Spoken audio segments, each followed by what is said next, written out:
is a song by Waka Flocka Flame that I chose to listen to, and it's called Bad Decision. I don't think I need to explain anymore. Watch out for your friends when they got a knife! Oh hey look, Waka's not completely incoherent, he can still give some good advice. After all, it is pretty important to watch your back for people with sharp objects. Hey buddy. I knew it all along! Disloyalty! I was making a sandwich! Well, I'm the Rap Critic. I made that sandwich for you! Well, don't be so threatening next time! And I'll see you around.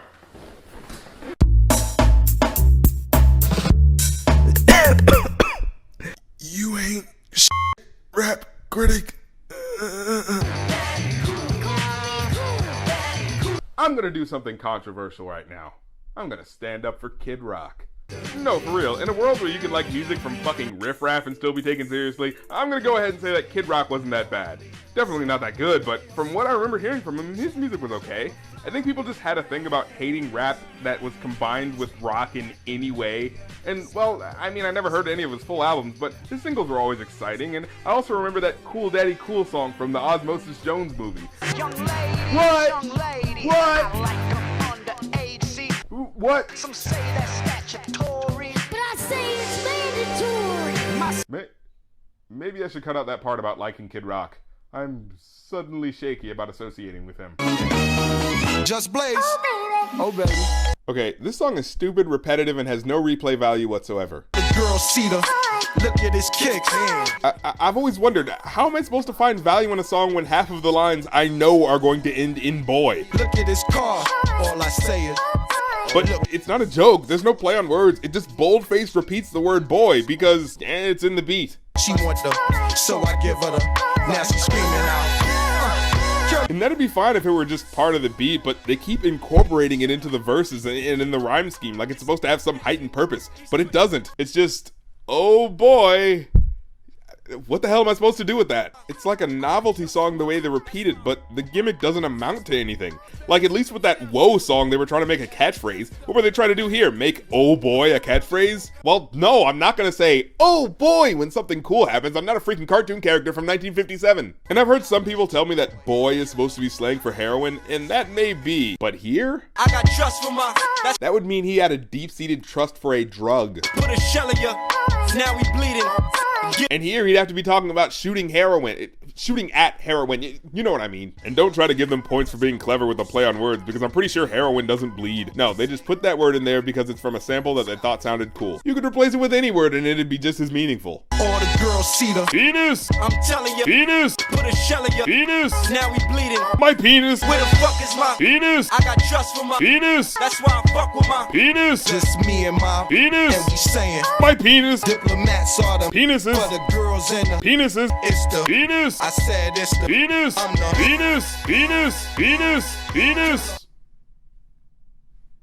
I am so immature. got nothing to prove to you dudes who just talking. I'd rather get my dick sucked. I'd rather get my balls licked. Dick covered in L'Oreal, but I still couldn't make up a better story to tell than mine.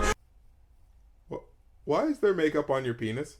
Okay, if he said, I don't know, I put L'Oreal on War and Peace, but couldn't make up a better story, that'd still be stupid, but at least it'd make sense. But saying that your dick is covered in L'Oreal and then saying I couldn't make up a better story, that doesn't explain why your dick is covered in makeup.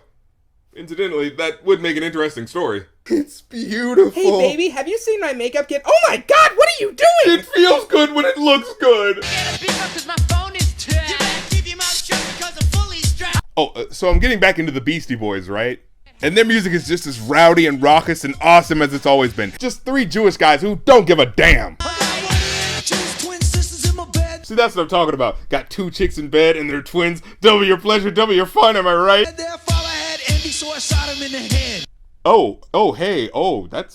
that's not okay. Also, I'm pretty sure when a father sees his twin daughters having sex with a guy, I don't think envy is the emotion he's feeling. And if it is, that's kind of messed up in and of itself. Just checking out on my favorite daughters. Ah! Charlene! Marlene! But I wanted to have sex with But anyway, back to less criminal aspirations. He wants to rock out just like legendary musicians. The girlies I like are underage. Oh. So when you said you wanted to be like Jimmy Page, his skills on the guitar were the side note to why you wanted to be like him. And you instead wished to emulate his penchant for kidnapping underage girls. Okay, I think we're done here. Yeah, I just want to talk to y'all. But wait a minute, really, but yeah. Now here's Fat Lip, a rapper from the group Farside who decided to split from them after their second LP to make his own solo album. And with every rapper who tries to do their own thing, they have to, of course, make a song for the ladies. And here was Fat Lip's attempt at wooing a female audience. You look good, can you cook? Well, that immediately failed. Come on, Fat Lip, you don't see girls walking up to guys like, "Hey boy, you look so strong, can you change my carburetor?" I beg to recall the last call I received. Alright, this is just making you look sad. Exactly when my last ejaculation was achieved. Okay, definitely don't bring that up. Without the assist of a hole in my fist. Maybe you should just stop talking. That's you, ain't nothing new. Beautiful way back, molested at 2. What the fuck? I don't really care about you. No! What the hell was that? Beautiful way back, molested at 2. So you're trying to woo this woman, and by extension your female audience, and you decide to bring up this girl being molested at 2 years old? No one, and I do mean no one, is trying to hear about toddler rape in a love song. Okay, maybe the idea is that he's supposed to be an awkward guy on purpose, like he's just showing how he really is with women. But no, there's no way you're that socially inept. I'm trying to figure out just how the hell this woman even remembers what happened to her when she was 2 years old. But super dramatic event, I guess I understand that. However, the more important question is, how the hell do you know about it? From the narration of the song, it's not like you've been friends for a long time. The lyrics make it seem like you just first met up. And that doesn't sound like something you'd bring up on a first date. And God forbid this song was actually about a real woman. You think she's trying to hear this shit? Oh yeah, this one's dedicated to a special lady who was molested at 2 years old. You know who you are. Wow, saying that out loud made me feel way creepier than I thought it would. I'm gonna go vomit into something now. She got it all, she got her own. Every chick that know me try to blow me like a xylophone. I think you meant to say saxophone there, because, yeah, you don't really blow into a xylophone. I mean, how does he think xylophones are played? What, you take the mallet and you... Yeah, that's not how it works. Look, to any rapper out there in the digital age, you have no excuses anymore. If you don't 100% know what something is, just Google it. That way, I don't have to remind Nelly that paraplegics aren't the same thing as epileptics, and remind Rick Ross that Wikipedia and Expedia aren't interchangeable. And yes, that actually happened. Watch the episode here. Got as far as I could go before I hit a dead end. Oh yeah, sure. It's not that you were making songs that people just naturally weren't gravitating to anymore, or maybe your fan base just moved on from your music. No, it was the shadow corporations that made you irrelevant. Yeah, keep telling yourself that, buddy. Evidence, let's get the evidence. Oh, wait, see, he's saying it right there. He has evidence. Evidence, let's get the evidence. Mother Earth, hey, what's up, bitch? What's your measurements? His evidence is to ask the Earth what its measurements are.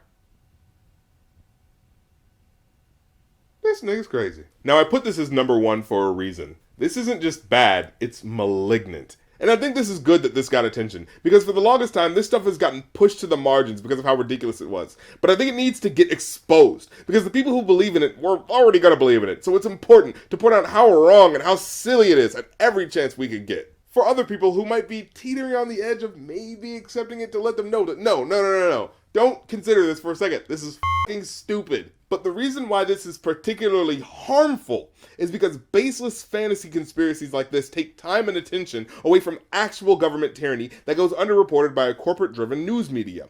Because now, anyone that seeks to expose government corruption that has actually happened, like COINTELPRO or overlooking the poisoning of our water with fracking and lead pipes, well, they'll instantly get lumped in with these ridiculous fairy tales, and some people won't take it seriously just because of that. Oh, you think the government is covering up systemic corruption? Yeah, just like those Sandy Hook truthers. They take away from real discourse and discredit real analysis of systemic problems by making any examination of forces at play in the world look crazy. In fact, if I didn't know any better, I'd think that... Oh my god. These conspiracy nuts are a plant by evil corporations! They're there to make any actual criticism of the effects of their tyranny look crazy! Oh my god, it's the perfect plan! To keep your mind occupied by fantasy that tells you that you're powerless and misdirect people out there who want to be socially aware with gobbledygook about the earth being flat. Because, that's what's ruining society. Listen to me, people. All you flat earthers and 9/11 truthers out there, stop focusing your energy on this bull. Pull the wool from over your eyes and realize that you should be using your energy for protesting actual corrupt stuff like the water crisis in Flint, Michigan, or pushing for better police training. Stop talking about the weather machines or pizza parties or whatever bullshit you got you thinking about. That's just what the Illuminazis or the Build-A-Bear corporations want you to think. Open your eyes, sheeple! I'm the Rap Critic, and be aware, my friends. Be very aware.